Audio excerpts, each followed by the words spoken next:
Alright everybody, I just want to talk to you about factors that may affect transpiration. So we're going to look at light, temperature, wind, and humidity specifically within terrestrial plants. So photosynthesis, when photosynthesis occurs, right, we're trying to produce glucose, it puts a demand on carbon dioxide within the plant. And so typically the stomata are going to be open in response to light during the day for gas exchange. And at this time, water will also escape. And so there has to be a balance between carbon dioxide uptake and water loss. And sometimes these abiotic factors can affect the rate of that transpiration either in a bad way or it can help a little bit. So let's see the factors that can help this. So we have the first one, that is light, and the effect that is put upon the transpiration rate is that it will actually speed it up as the leaves will warm the plant, and that opens up the stomata so that natural transpiration can occur. Humidity can actually have an effect, and if you think about it, we're talking about humidity on the surface, so you can see a difference in the water concentration between inside the cell and outside the cell, so that could affect it. For example, if there's a decrease in humidity, that could increase the rate of transpiration because there's going to be less water on the outside of the stomata in the air versus on the inside of the cell. Wind may affect it. The increase in temperature will cause greater transpiration as more water is going to vaporize and leave the plant. Temperature can affect it because if you're causing the plant to warm up, you're causing that water to vaporize and leave. And then soil water, just a couple of other examples just to be aware of. The intake of water within the roots, if it doesn't keep up with transpiration, then the turgor pressure inside of the guard cells will actually cause the stomata to close. And therefore, transpiration cannot occur because the stomata are not open. And carbon dioxide will affect it because if there are higher levels of carbon dioxide around the plant, it will cause the guard cells to lose turgor pressure and the stomata will close. So just to look at what could potentially occur, like in a normal situation, the humidity itself is going to decrease in the rate of transpiration the more that you have. Light, eventually, it's going to plateau. You can't make any of these be exponential, but pretty much wind, temperature, and light, as you increase those, you're going to see an increase in the rate of transpiration, and humidity is the one that you'll actually see a decrease as the rate of as there's more humidity. Now looking a little bit more specifically at heat and light, just a couple of things to add. The water vapor itself in the mesophyll, remember that's how transpiration occurs, is actually going to escape. So it's the water vapor that is leaving. At high temperatures, the rate of diffusion of water, so osmosis, is actually going to increase, which therefore will increase evaporation, which increases the pressure in the cell, so you're going to have more transpiration. And then the last thing I want to talk about is adaptations of xerophytes that can actually help to reduce transpiration.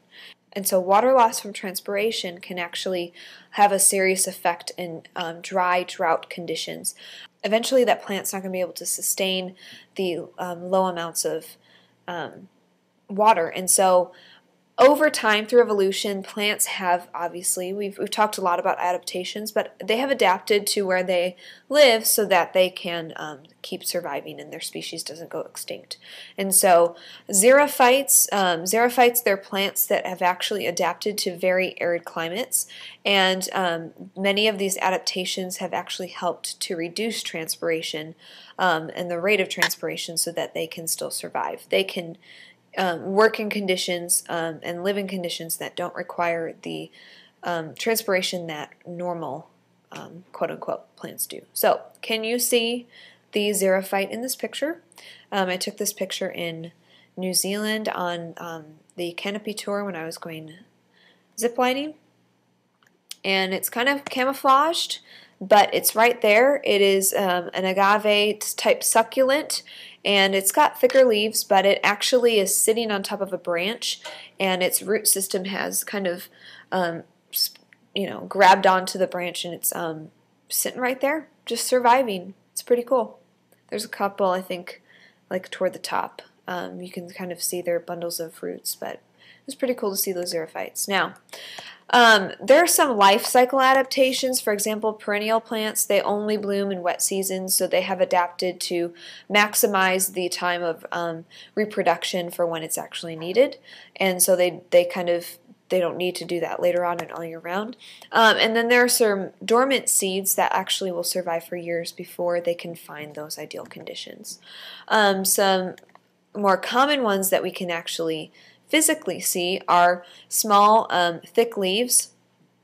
And I know I've got a couple of succulents around the classroom, and these sorts of thicker leaves can actually help to reduce the water loss, and because they're smaller and they're thicker, it decreases the surface area, decreases the amount of stomata, therefore decreasing the rate of transpiration. Just simply reducing the number of stomata, whether that's altering the size of the leaf or just some plants have just done that automatically. Having a thick waxy cuticle, you can see there are lots of plants, especially succulents, the thicker leaves that have a very waxy cuticle. And remember, waxy cuticle is hydrophobic, so this wax is going to be water hating, just to kind of keep that in front of your brain, and so that can help in reduction of evaporation. You may see a rolled leaf or spines. So over here is the best example, I would suppose, is looking at the spines that are on cactus, right? That can definitely prevent water loss. And some plants actually have hair-like cells on the surface of the leaf that can help trap the water vapor. And that kind of aids in maintaining humidity and keeping the humidity sort of high, because if the humidity is high, then we're not going to see as much transpiration. Here's a good example where we can see it at a cellular level. We have an oleander, which is right here. It's a really pretty flower off of a bush, and I think this might be the flower, like the national flower of Tahiti. I feel like I've seen this and I remember it from my trip, but I could be completely wrong. I'd have to check it out. Anyways, and so they have something called a crypt, and this region right here is the crypt. This little recessed area of the stomata is the crypt. And then you have trichomes, which are these hair-like projections right here. And both of these are allowing for the transpiration to be reduced. So the crypt is able to basically block that dry, hot wind. And the trichomes can actually help break up some of that air and kind of help in the aid of the crypts. And then lastly, a metabolic adaptation that we see, which is cellular respiration, is in a cam plant.